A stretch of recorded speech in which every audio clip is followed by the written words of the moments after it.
Hollywood silver screen presenting Antman and the Wasp Quantumania. कहानी की शुरुआत में दिखाया जाता है कि स्कॉट जो कि एंटमैन है वो पूरे शहर में फेमस हो चुका है। सब लोग उसे जानते हैं, उसकी रिस्पेक्ट करते हैं क्योंकि एवेंजर्स के साथ मिलकर उसने पूरी दुनिया को बचाया है। और दूसरी तरफ होप जो उसी के साथ रहती है उसे दिखाया जाता है जो कि पिन पार्टिकल्स पर रिसर्च करके उसकी मदद से दुनिया को और भी बेहतर बनाने की कोशिश में लगी हुई है। उन सब की जिंदगी बहुत अच्छी चल रही होती है। स्कॉट के पास अपनी अब पूरी की पूरी फैमिली है जिसमें स्कॉट और उसकी बेटी कैसी, होप, हैंक और जेनेट सब होते हैं। और स्कॉट ने अपने ऊपर एक बुक भी लिखी होती है जिसे वो अपने सामने बैठी ऑडियंस को सुना रहा होता है। और तभी उसे पुलिस स्टेशन से कॉल आता है और अब स्कॉट और होप दोनों के दोनों पुलिस स्टेशन पहुंचते हैं। जहां पहुंचने पर उन्हें पता चलता है कि पुलिस ने उनकी बेटी कैसी को होमलेस लोगों के लिए प्रोटेस्ट करने के लिए अरेस्ट किया था क्योंकि वो पुलिस के काम में रुकावट डाल रही थी। अब होप और स्कॉट कैसी को वहां से छुड़ाकर अपने साथ ले जाते हैं और स्कॉट उसे समझाता है कि तुम्हें सब नहीं करना चाहिए, मैं तुम्हें एक नॉर्मल जिंदगी देना चाहता हूँ। पर कैसी कहती है कि वो अब बड़ी हो चुकी है और अपना ध्यान खुद रख सकती है। उसके पास एक सूट भी है जो सुनकर वो हैरान हो जाता है क्योंकि उसे उसके पास सूट है इस बारे में कुछ भी पता नहीं होता। वे सब के सब हैंक के घर जाते हैं और पूरी फैमिली साथ में लंच करती है और उनके बीच बहुत सारी बातें होती हैं जिन बातों से स्कॉट को ये पता चलता है कि उसकी बेटी पहले भी जेल जा चुकी है। स्कॉट अपनी बेटी को समझाता है कि और भी तरीके हैं दूसरों की मदद करने के। वहीं होप अपनी मॉम जेनेट से क्वांटम रेल्म के बारे में पूछने लगती है पर जेनेट बात टाल देती है और हैंक बातों को घुमाते हुए उन्हें एक रूम में लेकर जाता है जहां वो उन्हें अपनी क्रिएशन दिखाता है जो कि एंड्स पर है, जिसमें वो खुद को और भी ज्यादा विकसित कर चुकी हैं। कैसी बताती है कि वो काफी समय से क्वांटम रेल्म पर रिसर्च कर रही है क्योंकि उसे भी इसमें बहुत ज्यादा इंटरेस्ट है और हैंक ने और होप ने भी उसकी इसमें बहुत हेल्प की है। और कैसी ने एक सैटेलाइट डिवाइस बनाया है जिससे क्वांटम रेल्म में जाए बिना ही यहाँ बैठे बैठे उस पर रिसर्च कर सकते हैं। सबसे पहले डिवाइस क्वांटम रेल्म में एक सिग्नल भेजेगा और वहाँ के डेटा को कलेक्ट करके हमारे पास भेजेगा। जिस बात को सुनकर जेनेट घबरा जाती है और उस डिवाइस को बंद करने को कहती है क्योंकि वो क्वांटम रेल्म में कई समय तक रह चुकी है और उसे पता है कि ये कितना खतरनाक हो सकता है। पर तभी वो डिवाइस अपने आप ही फिर से एक्टिवेट हो जाता है और सब कुछ अपने अंदर खींचने लगता है जिससे वो सभी क्वांटम रेल्म में पहुंच जाते हैं। पर ये सब एक दूसरे से बिछड़ चुके हैं। एक तरफ कैसी और स्कॉट होते हैं और दूसरी तरफ हैंक, होप और जेनेट। ये सब उस जगह को देखकर पूरी तरह से हैरान है। ये सब भटक चुके हैं। स्कॉट हैंक से कांटेक्ट करने की कोशिश करता है पर कांटेक्ट हो नहीं पाता और वो किसी को भी बार बार कहता है कि हम सेफ हैं, कुछ नहीं होगा। तभी वहाँ एक बहुत बड़ा सा क्रीचर आ जाता है और स्कॉट और किसी पर हमला कर देता है इससे पहले कि वो इन दोनों को नुकसान पहुंचाता। वहाँ इस रेल्म की सिविलाइजेशन के लोग आ जाते हैं जो इस क्रीचर को मार देते हैं और इन दोनों को कैद करके अपने साथ ले जाते हैं। वहीं दूसरी ओर हैंक, होप और जेनेट को दिखाया जाता है। जेनेट होप और हैंक से बार बार कह रही होती है कि तुम शांत रहो और मेरे साथ रहो।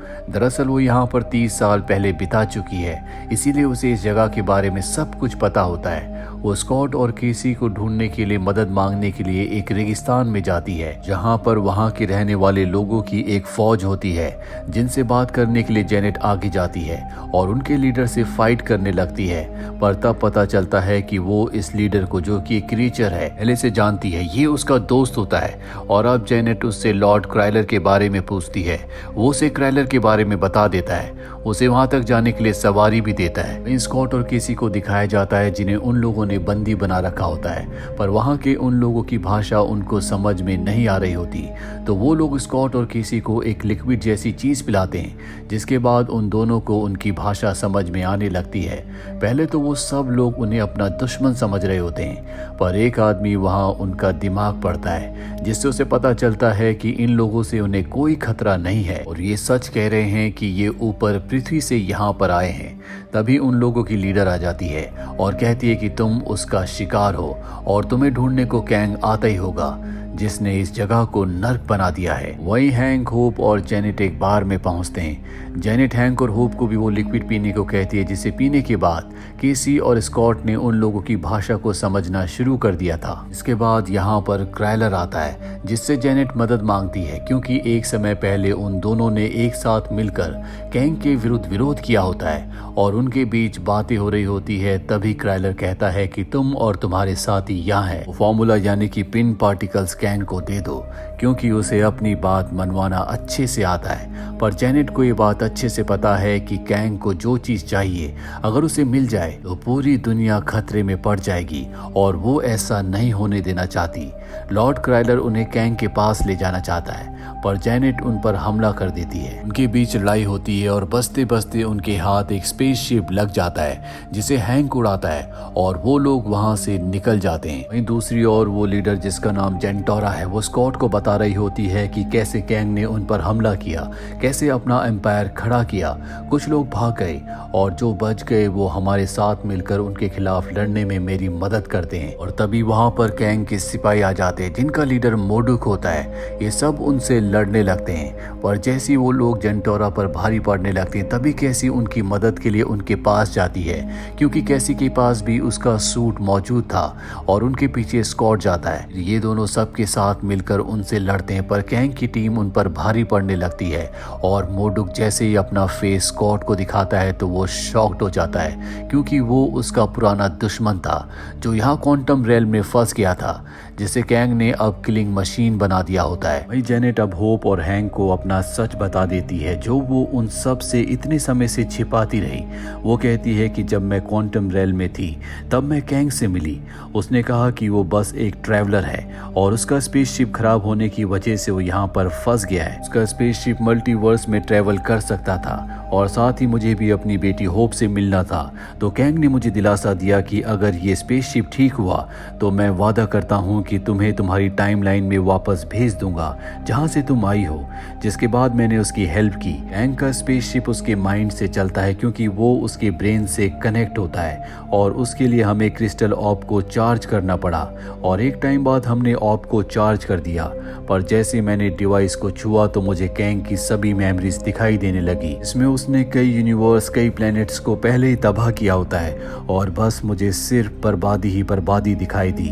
तब मैं बहुत बुरी तरह से घबरा गई और उस क्रिस्टल ऑर्ब को लेकर भागने लगी पर तब तक देर हो चुकी थी क्योंकि कैंग को गुस्सा आ चुका था और वो यूनिवर्स को डिस्ट्रॉय ना कर दे। इस डर से मैंने अपने पिन पार्टिकल से उस एनर्जी क्रिस्टल ऑर्ब को बहुत बड़ा कर दिया ताकि वो उसका इस्तेमाल ना कर सके।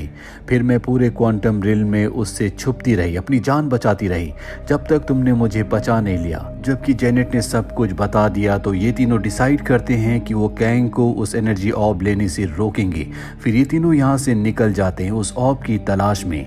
दूसरी ओर केसी और स्कॉट को दिखाया जाता है जो जेल में बंद होते हैं जहां उनसे मिलने खुद कैंग आता है जो बताने लगता है कि कैसे उसने यहाँ पर राज करना शुरू किया, कैसे अपनी आर्मी बनाई, कैसे और ताकत हासिल की और अब उसे यहाँ से निकलना है जिसके लिए उसे उस क्रिस्टल ऑर्ब की जरूरत पड़ेगी जो अभी साइज में बहुत ज्यादा बड़ा है। उसे साइज में छोटा करने के लिए उसे पिन पार्टिकल्स चाहिए होंगे। वो इस वक्त स्कॉट के पास है। वो स्कॉट से कहता है कि अगर तुमने मेरी बात नहीं मानी, मेरी मदद नहीं की तो मैं तुम्हारी बेटी को तुम्हारे सामने तड़पा तड़पा कर मार दूंगा।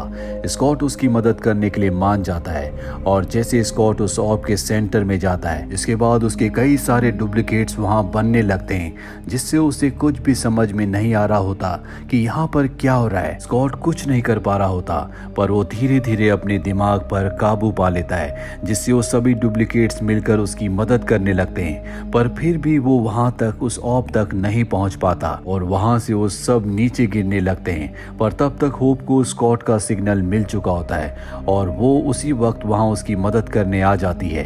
ये दोनों साथ मिलकर पिन पार्टिकल से उस क्रिस्टल ऑर्ब को छोटा कर देते हैं और अब वहां पर हैंक और जेनेट भी पहुंच चुके होते हैं। जेनेट उस ऑर्ब को कैंग को देने से मना करती है पर तब तक कैंग वहां आ चुका होता है और वो इस ऑर्ब को अपनी ओर खींच लेता है। स्कॉट और होप उससे लड़ने लगते हैं पर उसका कोई फायदा नहीं होता क्योंकि कैंग काफी शक्तिशाली होता है और कैंग अपने साथ जेनेट को वहां से ले जाता है क्योंकि मोडुक हैंक से लड़ने में बिजी था और अपने साथ जेनेट को ले जाने के बाद जेनेट को बताता है कि उसने टाइमलाइन में देखा। उसे पता चला कि कई मल्टीवर्स तबाह हो रहे हैं उसके वेरिएंट्स और लोगों की वजह से। तो उसने टाइमलाइन पर ही कंट्रोल पा लिया। जो भी उससे भिड़ा उसने उसको खत्म कर दिया और अपने सभी वेरिएंट्स को भी जो मल्टीवर्स में थे पर उससे उसे कोई फर्क नहीं पड़ता। वहीं दूसरी तरफ हैंक स्कॉट और होप के पास उन एंट्स को लेकर आता है जो उसके साथ इस क्वांटम रेल में आ चुकी होती है और हैंक उन एंट्स के बारे में बताता है कि इन एंट्स ने कई सालों को सिर्फ कुछ ही मिनट्स में बिताया है। इस वजह से एंट्स बहुत ज़्यादा एडवांस और इंटेलिजेंट हो चुकी है और इसी कारण से उन एंट्स ने यहाँ पर हैंक को ढूंढ निकाला। वहीं केसी को दिखाया जाता है जिसे गार्ड्स अपने साथ पकड़ कर ले जा रहे होते हैं, पर वो उन्हें चकमा देकर उनसे लड़कर जेंटोरा को भी जेल से छुड़ाने में कामयाब हो जाती है, जिसके बाद ये बाकी लोगों को भी छुड़ाते हैं और अब ये प्लान बनाते हैं कि ये अपने लोगों को मैसेज देंगे कि वो सभी लोग कैंग के टावर पर हमला कर दे और अगर वो ऐसा करते हैं तो वो कैंग को हरा सकते हैं। तो चेसी वहां से सिस्टम को हैक करके सभी तक ये मैसेज पहुंचा देती है, जिसे होप, स्कॉट, हैंक और जेनेट भी सुनते हैं और टावर की तरफ निकल पड़ते हैं। और वहीं दूसरी तरफ कैंग वहां से निकलने की तैयारी में था। अभी स्कॉट वहां पर एंटमैन बनकर अपने सबसे बड़े साइज में आ जाता और कैंग के टावर पर हमला कर देता है। कैंग अपने शिप्स को ऑर्डर देता है कि एंटमैन को खत्म कर दिया जाए और जब वो सब के सब एंटमैन पर भारी पड़ने लगते हैं तभी वहां पर जेंटोरा की पूरी आर्मी आ जाती है एंटमैन और बाकी सब की मदद करने के लिए और सबके बीच बहुत भयानक और खतरनाक लड़ाई होती है और कैंग मोडुक को कैसी को खत्म करने का ऑर्डर देता है और कैसी भी अपने साइज को बड़ा करके एंटमैन के साइज में आ जाती है और एक ही पंच में वो मोडुक को ढेर कर देती है और उसे समझाती है कि अगर तुम चाहो तो अभी भी सुधर सकते हो। वहीं हमें कैंग को दिखाया जाता है जो अपने शिप को उड़ाकर यहाँ से जाने वाला था और एंटमैन के एक जोरदार झटके से उसका स्पेसशिप टूट जाता है। वो बाहर निकलकर सबको मारना शुरू कर देता और बहुत गुस्से में था तो स्कॉट्स और होप पर भी भारी पड़ने लगता है और कहता है कि मैंने कई यूनिवर्सिटीज को और कई एवेंजर्स को भी मारा है। ये कहकर वो अपनी बढ़ाई कर ही रहा होता है कि वहां पर हैंक आ जाता है अपनी सारी की सारी एंट्स को लेकर और जैसे ही वो सभी एंट्स कैंग पर हमला करने को आगे बढ़ती हैं, कैंग एक शील्ड बना लेता है और वो एंट्स इतनी सारी थी कि कैंग उन्हें अपनी शील्ड से भी रोक नहीं पाता।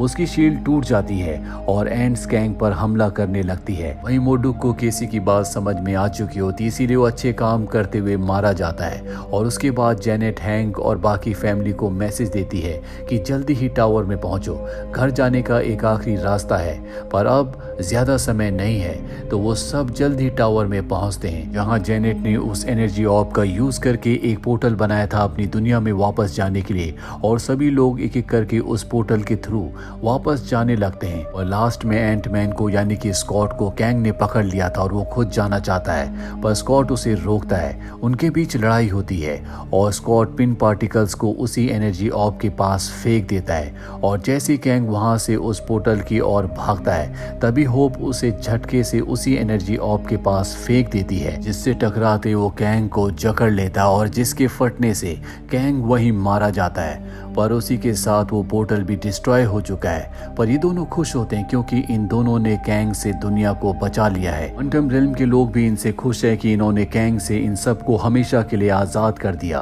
केसी को दिखाया जाता है जिसने अपने उसी सैटेलाइट डिवाइस से होप और स्कॉट की मैप लोकेशन कुछ ही सेकंड में कर दी होती है। इसके बाद इन्हें पता होता है कि क्वांटम रेल्म में होप और स्कॉट कहां पर हैं और अब ये उनके लिए एक पोर्टल खोलते हैं, जिसके बाद ये दोनों के दोनों वापस आ जाते हैं और इसी के साथ ये कहानी, ये फिल्म यहीं पर खत्म हो जाती है। उम्मीद करते हैं कि आपको ये कहानी पसंद आई होगी।